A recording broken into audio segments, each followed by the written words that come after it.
sommes de retour dans cette édition du 10 juillet 2023. Merci beaucoup si vous nous rejoignez à l'instant. Merci beaucoup pour votre fidélité. Désormais, il est l'heure de retrouver le Flash Forex de Philippe Lermy. Bonjour Philippe. Bonjour Louis-Antoine. Bonjour, merci Philippe d'être avec nous ce matin. Je rappelle que Philippe, vous êtes expert Forex et ancien chef trader d'une banque centrale. Philippe, on va commencer votre Flash Forex par les actualités, les événements qu'il faut suivre cette semaine. Oui, alors tout d'abord, je tiens à vous prévenir concernant la fête nationale du 14 juillet. Elle n'aura aucune importance sur les marchés internationaux. C'est une fête française et surtout pas donc sur le Forex. Donc pour ceux qui ne partiront pas en vacances ou ne partiront pas en week-end rallongé, profitez-en pour trader, car les marchés seront liquides. Donc, on va commencer par le rapport sur l'emploi au Royaume-Uni. Donc, le taux de chômage devrait rester stable. Donc, il est attendu par les économistes à 3,8%, alors ce qui est évidemment un point de tension pour la Banque d'Angleterre. Et les économistes donc s'attendent à eux aussi à une hausse des salaires horaires qui passerait de plus 6,5 à plus 6,7%, 6,8% sur 12 mois glissants. On a le Royaume-Uni qui devrait donc créer sur 3 mois glissants entre 105 000 et 158 000 emplois contre 205 000 donc pour les 3 mois précédents. Ça fait beaucoup. Et comme vous le voyez sur le graphe, le nombre total d'employés est déjà à un niveau record et a dépassé le niveau de la pré-pandémie.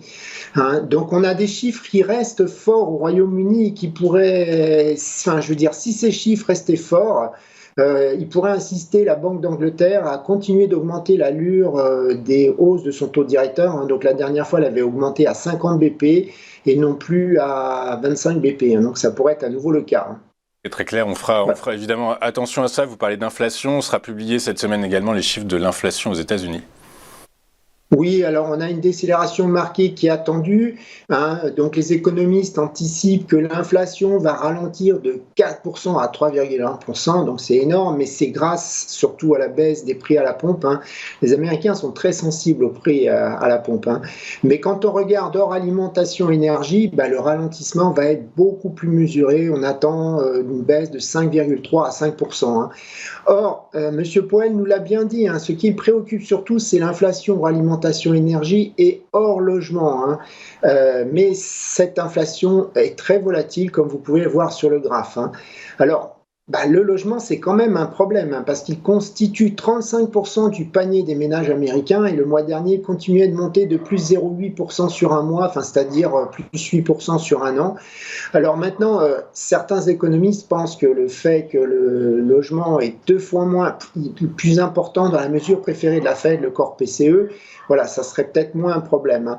Surtout que si on regarde l'indice Zillow Rent Index, on peut penser au contraire que le logement va devenir, comme l'est l'énergie actuellement, en fait un élément décélérateur de l'inflation dans les mois à venir, mais un accélérateur encore plus fort, puisque c'est une part du panier des ménages qui est plus importante. Donc on peut supposer que c'est le pari que fait M. Powell. Donc on surveillera quand même dans cet indice de l'inflation les prix du logement, donc cet indice qui va sortir mercredi. Bien compris de faire attention effectivement à l'évolution des prix du logement. Est-ce que ce sont ces raisons qui amènent les Américains à être de plus en plus optimistes ? Alors oui, c'est la question, parce que ce qu'on aperçoit, c'est que leur optimisme s'améliore, bien qu'il est quand même nettement plus bas qu'avant la pandémie. On a vu un bond de plus de 4 points donc, sur l'indice du sentiment des consommateurs calculé par l'Université du Michigan le mois dernier. Donc il était sorti à 64,4. Donc il a attendu maintenant à nouveau en hausse, donc plus mesuré, 64,8, 65. Mais comme ce que je vous dis, même s'ils sont très optimistes, après pandémie, on était de l'ordre de 110, 120. Alors comme je vous l'ai dit, c'est aussi les prix à la pompe qui doivent booster le moral. Donc ils anticipent aussi les ménages un ralentissement de l'inflation. Alors c'est positif et c'est négatif parce qu'ils pourraient à nouveau consommer. Donc s'ils consomment à nouveau, ça va tenter la Fed de continuer de monter ses taux. Donc même un chiffre qui serait ne serait-ce que comme attendu, ça milite pour une hausse des taux directeurs de la Fed.